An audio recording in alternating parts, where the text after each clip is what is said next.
Hello and welcome to a quick tutorial on how to create projects within NoodleTools. In order to create an account in NoodleTools, you'll first go to Class Link, then click on the NoodleTools icon. It looks like a person inside of a tornado here. Then you'll follow the prompts to create your account. Once you've created your account, you're going to see a page that looks just like this, except you're not going to have anything under project titles if you have a brand new account. In order to create a project, you're going to come up here to this green button in the upper right-hand corner and click plus new project. You can title your project whatever you want. I'm going to do sample for video because I'm very creative. Under citation style, click Chicago/Turabian, and under citation level, select advanced. Then click submit. And here's our brand new project. Let's click on the title so we can start adding content. Remember that every resource that you find for your project needs to have an entry under sources and an entry under note cards. Under sources, here we have sources selected. We're going to click plus new source. I have found an example website about what else but graffiti art, because that's sort of my interested topic, or the topic that I'm interested in right now. I'm going to select that. I'm going to hit Control-C to copy. Come over here and I'm going to click on, let's see, this is a website, and this is just a web page that I'm citing. So I'm going to select web page. I'll paste the URL. Let's see, date of publication, December 2nd, 2019.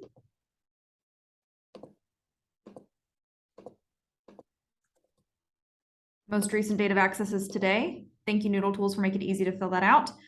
Contributors, so let's see. We have Michaela Broughton. She's the author.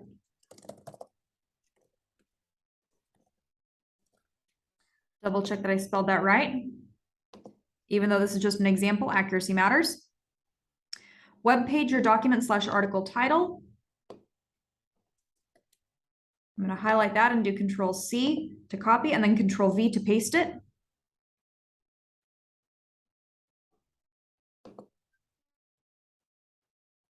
The name of the website is Fillmore County Journal.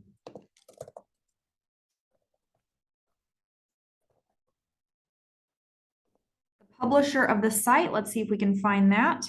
Scroll all the way past the comments. My goodness, that's a lot of comments. This must be an interesting thing. Let's see, this is simply the website design and hosting. We don't necessarily need to worry about that. Let's see. This looks like it's run by the newspaper itself, so we probably, let's scroll past those comments. Probably don't need to put a publisher of the site.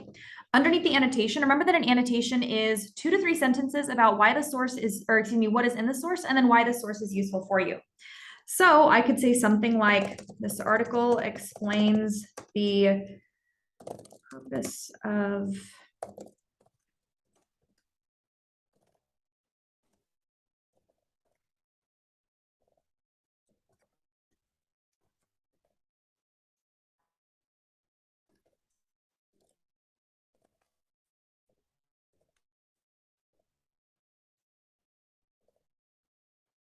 This article explains the purpose of graffiti art and how it's constructed. This article is useful to my project because it shows the creation of graffiti from an artist's perspective. Something like that would be perfect for an annotation. Then I would come up here and click save. Bada boom, bada bing, there it is. Love it. Then under note cards, I could come over here. I do recommend you create the source first and then create the note card for the source. The note cards are where the notes over your source live. So over here, click plus new note card. Note card title, I could say Broughton article, but then I can link it down here. I can copy, paste, and annotate. I can put things in my own words. I can put questions and original thinking. Let's say that there's a quote over here that I really like. Let's say this paragraph right here has a story, something really cool in it that I'd love to be able to use for later. I could copy and paste it over here.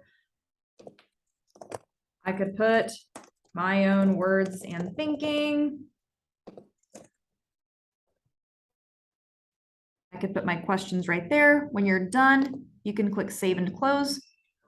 This is just an example. So obviously when you do it, do a more thorough job than I just did. I'm just sort of showing you how it works here. For note card checks, you don't need to do anything. You simply leave the note cards here in NoodleTools and I go in and check it on my end. You have shared with me. And so I'm able to go in and see how many note cards you've created and when you've created them. So I can double check they were done by the due date. Under sources, this is where your annotated bibliography entries are. When it's time for you to turn in an annotated bibliography, you will need to follow the process outlined in the other video posted here, where you'll come up here to export/print. You'll print export to Word. You'll export primary first and then secondary. Copy and paste secondary underneath primary and fix the titles and the formatting. And then that'll be it. But again, all that is outlined in the video that I have posted about it. Oh, and real fast, I would also recommend tagging this. This is a secondary source, so I would tag it like that. And that is, in a nutshell, how you make NoodleTools useful. One more thing that I might show you real fast is under note cards, you can do either tabletop view or detail view. Sometimes though, when you create note cards, it'll stack them all up on top of each other. So you could have created 5, but it looks like there's just 1 because they're stacked up. If you know that you've created multiple note cards, but you only see 1, you might click and drag them to see if there's some hiding behind them. You can also come over here to detail view where they're going to be listed just like this. They can't hide over here. Remember also that if you're in a group, you can create a to-do list to make sure that nothing falls between the cracks and to make sure that every individual knows exactly what they have to do to contribute to group success. So hopefully you found this helpful. If you have any questions about how to use NoodleTools or how to cite a particularly thorny source, reach out to me and let me know.